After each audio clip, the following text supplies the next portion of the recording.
Bismillahirrahmanirrahim. Wal a'mali, dunia ini adalah satu ya, merupakan beban. Yang kedua, merupakan tempat berlangsungnya bencana. Yang ketiga, merupakan tempat kita melaksanakan berbagai macam amal. Jadi tidak enak semua. Tidak enak semua, beban, nggak enak yang jelas tuh ya. Bencana apalagi, melaksanakan berbagai macam perintah dan menjauhi larangan itu juga tidak enak. Pertanyaannya begini, kenapa di dunia ini kita kok dibikin tidak enak gitu loh? Padahal Allah Maha Kuasa atau untuk menjadikan kita semua mengalami enak, kan Maha Kuasa. Kenapa kok dikasih yang tidak enak? Itu tujuannya jelas, agar kita tidak kerasan di dunia ini gitu loh. Biar tidak kerasan, biar lebih kepikiran ke akhirat yang nanti gitu. Makanya dibikin tidak enak. Makanya karena itu kemudian tidak mungkin kebaikan-kebaikan itu akan dibalas di dunia ini, gak mungkin. Kenapa? Bukan tempatnya.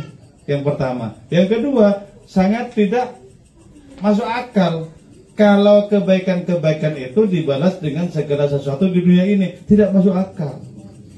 Jadi dibalasnya dengan yang lebih berlipat-lipat, itu baru masuk akal. Wong dunia ini dibikin tidak enak, masih banyak yang kerasan kok. Kerasan. Aku di sini saja, aku di sini saja. Itu mau kulanjutkan, itu juga masih banyak yang kerasan.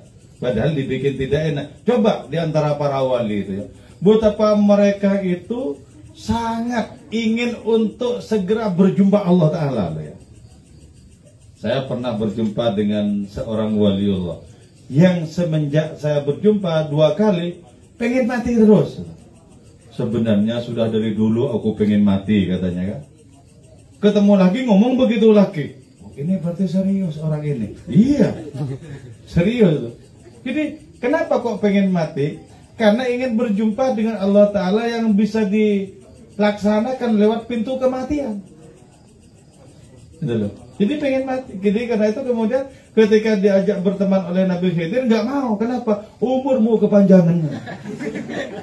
Aku keburu ingin berjumpa dengan Allah Ta'ala. Nggak mau. Jadi karena itu ya, orang ini sudah sedemikian rupa keinginannya untuk bersua dengan Allah Ta'ala lewat pintu kematian. Jadi karena itu kita mesti belajar untuk menggagahkan diri kita, mengukuhkan diri kita untuk berhadapan dengan kematian itu. Gitu. Jadi sebentar lagi kok, sebentar lagi. Jadi kita taruh kematian itu di depan pelupuk mata kita. Sebentar lagi begitu. Bukan merupakan putus asa, sama sekali bukan. Bukan keputusasaan, tapi untuk apa? Untuk menemukan adanya perjumpaan lewat pintu yang sangat menyenangkan ini sesungguhnya. Makanya begini ya. Kalau misalnya Allah Ta'ala mengutus malaikat maut ya, kepada seorang nabi, dan nabi itu tidak mau untuk dimatikan oleh malaikat maut itu, Allah lantas mengirim salam. Apa salamnya? Bilang kepada si fulan itu, mana mungkin ada seorang pecinta tidak mau ketemu kekasihnya itu. Setelah itu ya mau kan? Mau. Oh, mau ketemu kekasih kok mau akhirnya kan gitu. Jadi ketimbang misalnya tidak mau, tetap akhirnya diseret juga, kan mending mau. Datang malaikat maut, aku belum waktunya, nggak mau, nggak mau gimana? Kong sudah waktunya kan gitu ya. Jadi walaupun sudah tidak mau tetap ditarik waktunya kok. Di zamannya Nabi Sulaiman itu misalnya begini. Malaikat maut itu bertamu kepada Nabi Sulaiman. Di rumahnya Nabi Sulaiman itu ada orang yang sesungguhnya jadwalnya itu tidak ditarik di tempatnya Nabi Sulaiman, tapi ditariknya di ujung India. Karena ketemu di tempatnya Nabi Sulaiman, malaikat itu memandang curiga itu. Orang ini kok masih di sini, padahal ditariknya di ujung India sana. Kok masih di sini? Aku ini gimana? Akhirnya malaikat maut itu keluar sebentar. Nah ternyata orang yang ditakdirkan mati di ujung India itu minta kepada Nabi Sulaiman. Nabi Sulaiman, tadi itu siapa ya? Itu malaikat maut. Takut aku kan? Takut. Lah terus gimana? Bu, aku minta tolong dong, dipindah ke mana? Ke ujung India sana. Padahal ditunggu di sana. Nah, Nabi Sulaiman minta bantuan angin. Angin, saya minta tolong. Kau bawa orang ini ke ujung India sana. Dibawa ke mana? Ke tempatnya dia dicabut. Akhirnya mati di sana. Jadi karena itu gagahlah kita sebagai orang yang berhadapan dengan malaikat maut itu. Kalau bisa bikin malaikat maut itu merasa memiliki malu kepada diri kita. Kan enak kan? Jadi karena itu para wali itu ya ketika menjelang kematian, mereka itu tidak ditalkin loh ya, tidak ditalkin. Kalau ditalkin kan, ayo bilang la ilaha illallah gitu ya, gitu ya. Jadi terbata-bata itu. Nah, itu tidak ditalkin. Kenapa? Batinnya itu sudah berisi Allah. Bagaimana mungkin ditalkin kan begitu? Gak usah ditalkin orang-orang seperti itu. Bukan diri kita ya yang gemetar ketika mau menyebut la ilaha illallah. Kenapa? Begitu sangat jelasnya kematian di depan pelupuk mata kita. Gak usah ditalkin mereka ya. Di dunia ini memang merupakan tempat apa? Tempat bencana, tempat beban, tempat amal-amal kita kerjakan. Tidak enak. Semuanya dibikin tidak enak. Agar apa? Agar kita merindukan Allah Ta'ala, agar kita merindukan akhirat itu. Jadi karena itu begini ya, kita tidak rindu Allah tetap ditarik kan? Karena mending rindu gitu. Rindu apa enggak? Tidak, tetap kamu saya tarik gitu. Rindu apa enggak? Rindu. Oh iya gitu. Jadi enak loh. Jadi ketimbang tidak rindu kan mending rindu. Sebab rindu maupun tidak rindu tetap ditarik. Mending rindu enak kan gitu.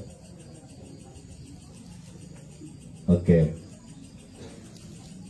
Fa'alam maka ketahuilah engkau anna sesungguhnya manusia mulkhalaqahumullah semenjak diciptakan oleh Allah Subhanahu wa taala wal mukallafin dan orang-orang yang mendapatkan beban dari Allah taala wa akhrajahum dan mengeluarkan Allahum kepada mereka minal adami dari ketiadaan ilal wujudi menuju keberadaan. Thumma lam yazalu kemudian senantiasa mereka itu musafirin ialah berjalan walaisa dan tidak ada lahum bagi mereka hatun apa kesempatan berhenti an rihalihim dari perjalanan mereka illa fil jannati wanar kecuali di surga dan neraka. Jadi ya manusia semenjak diciptakan oleh Allah Subhanahu wa taala berjalan terus berjalan. Enggak pernah loh kita berhenti semenjak diciptakan. Pernah merasa berhenti? Tidak. Buktinya apa? Di dunia ini kita diproses. Menjadi semakin apa? Semakin tua yang jelas, saudara. Jadi ketika saya memegang gigi saya, sudah ada yang prodol, aku diproses ini ternyata. Diproses. Kenapa? Enggak mungkin menjadi lebih muda atau tetap itu enggak mungkin. Tetap saja diproses. Mau tidak mau, ku proses engkau. Diproses sama Allah Ta'ala kan begitu ya. Nah, karena itu ketika jasad kita diproses, pastikan hati kita memiliki kesiapan. Jangan tidak mau, tetap diproses soalnya. Tetap diproses. Jadi kita itu semenjak diciptakan oleh Allah Ta'ala itu senantiasa menjadi musafir. Bahkan dari tidak ada kita dibikin ada. Minal adam ilal wujud, dari ketiadaan menuju wujud, itu kita diproses loh. Kita diproses. Coba diingat, sekarang kita umur berapa kan begitu ya. Ada yang mengatakan 31, ada yang 35, ada yang 40, ada yang 25. Semuanya diproses tuh. Perlahan tapi pasti diproses. Itu berarti apa? Tak mungkin kita luput dari kematian. Kenapa? Diproses oleh Allah Ta'ala. Gak mungkin kita luput. Jadi karena itu hadapilah dengan tangguh segala sesuatu yang akan tiba kepada diri kita. Hadapi. Di senantiasa kita menjadi musafir dan karena itu mustahil kita berhenti. Jadi sekali dibikin oleh Allah Ta'ala berjalan terus mengalami proses-proses itu. Gak mungkin tidak. Misalnya rambut saya mau jadi hitam lagi, gak mungkin kecuali disemir. Gak mungkin. Kenapa? Udah putih beginian. Bagaimana mungkin akan kembali hitam lagi? Jadi ungkapan laitas syabab ya'udu yauman, moga-moga masa keremajan itu kembali lagi pada suatu hari, itu mimpi, itu nggak mungkin nyata. Masa akan kembali lagi? Kalau kita bisa muda lagi, maka yang muda-muda tidak akan mendapatkan jatah. Muda lagi terus muda. Nggak mungkin, mana mungkin itu. Nggak ada, itu di hayalan itu adanya. Jadi kecuali di surga dan neraka, itu berhenti kita di sana. Berhenti di sana. Dan surga dan neraka itu sesuai dengan kapasitas rohani kita masing-masing. Tidak sama setiap surga itu. Surgaku dan surgamu itu berbeda. Surga kita dengan surga para wali berbeda. Surga para wali dengan surganya para nabi berbeda. Jadi ada kalanya orang-orang di surga itu sebulan sekali melihat Allah. Sebulan sekali. Ada yang seminggu sekali. Kalau surganya Kanjeng Rasul setiap saat menyaksikan Allah. Ini beda-beda. Kesenangan-kesenangan di dalamnya juga berbeda-beda. Berbeda-beda. Jadi ya, setiap surga dan neraka itu sesuai dengan adanya posisi rohani kita masing-masing. Tapi yang paling cepat expired dari semua itu adalah neraka. Jadi neraka itu cepat expired. Jadi karena itu kalau mau coba-coba juga boleh. Orang cepat expired boleh. Cepat rusak, cepat tidak berfungsi. Suatu saat neraka akan bilang kot. Ketika Allah Ta'ala meletakkan kaki kanannya di dalam neraka itu, neraka kemudian bilang cukup. Setelah itu maka neraka tidak akan memiliki panas lagi. Panasnya berubah menjadi kesenangan. Azbun, jadi azab menjadi azbun, siksa menjadi kesenangan. Akar katanya sama. Ain zalba, azabun siksa, azbun kelezatan, enak. Oke ya, saya kira itu yang saya sampaikan. Moga-moga manfaat dan barokah untuk kita semua. Amin ya mujib sailin. Ini karena sudah lebih 1 jam ya. Oke, dimatikan. Fahina qurba wa nuwad'i hadzal habib